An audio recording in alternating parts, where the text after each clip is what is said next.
नमस्कार, आज की खबर देख रहे हैं आप। मैं हूं आपके साथ यशस्वी पाठक। बाबा बागेश्वर धाम यानी कि धीरेन्द्र शास्त्री काशी विश्वनाथ पहुंचे हैं। बनारस पहुंच के काशी विश्वनाथ के उन्होंने दर्शन किए और न सिर्फ दर्शन किए बल्कि आशीर्वाद में मांगा कि भारत हिंदू राष्ट्र बन जाए। इस दौरान मीडिया से मुखातिब होने के लिए धीरेन्द्र शास्त्री ने कहा कि ये देश हिंदुओं का है और इसमें ही उन्होंने पाकिस्तान का भी जिक्र किया। उन्होंने कहा कि पाकिस्तान में पहले 22% हिंदू हुआ करते थे, लेकिन इस वक्त सिर्फ 2% ही हिंदू पाकिस्तान में रह गए हैं। इस वक्त हिंदुओं को खत्म करने के लिए एक चलाई जा रही है मुहिम, जो नेपाल में हुआ, जो बांग्लादेश में हुआ, हो सकता है कि वो हिंदुस्तान में भी दृश्य आने वाले वक्त में दिख जाए। और क्या कुछ कहा उन्होंने, आइए दिखाते हैं आपको।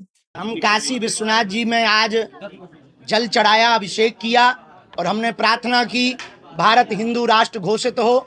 इसके बाद में गंगा जी में जल चढ़ाया और गंगा जी में जल चढ़ाकर यहाँ से अब हम बिहार की यात्रा पर जा रहे हैं। गया जी जाएंगे। गया जी में वहाँ पितरों का तर्पण चल रहा पितृपक्ष में। आगामी 7 नवंबर से 16 नवंबर तक दिल्ली से वृंदावन तक होने वाली पदयात्रा देश में सामाजिक समरसता, हिंदुत्व की क्रांति और भारत को हिंदू राष्ट्र बनाने के लिए की जा रही है।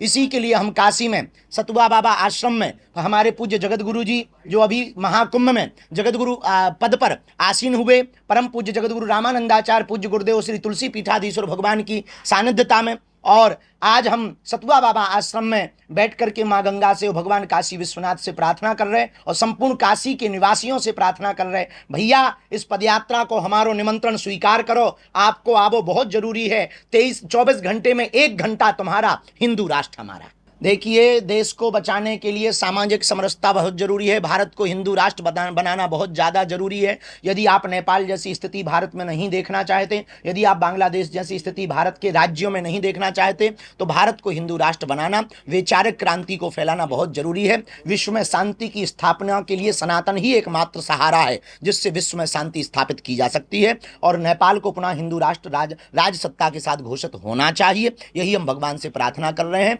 और संपूर्ण भारतवासियों से प्रार्थना कर रहे हैं कि पदयात्राओं के माध्यम से वैचारिक क्रांति होगी, विचारों के परिवर्तन से सामाजिक समरसता होगी, सामाजिक समरसता से हिंदू एकता होगी, हिंदू एकता से भारत अघोषित हिंदू राष्ट्र है वो घोषित हिंदू राष्ट्र होगा।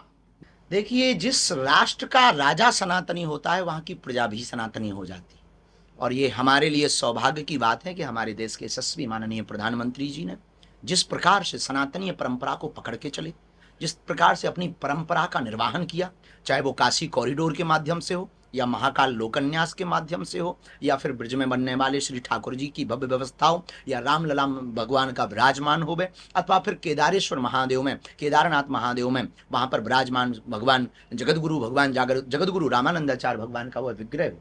जिस कारण से ये तय स्पष्ट होता है कि जिस राज्य का, जिस देश का राजा सनातनी हो, वहाँ की प्रजा भी सनातनी हो जाती है।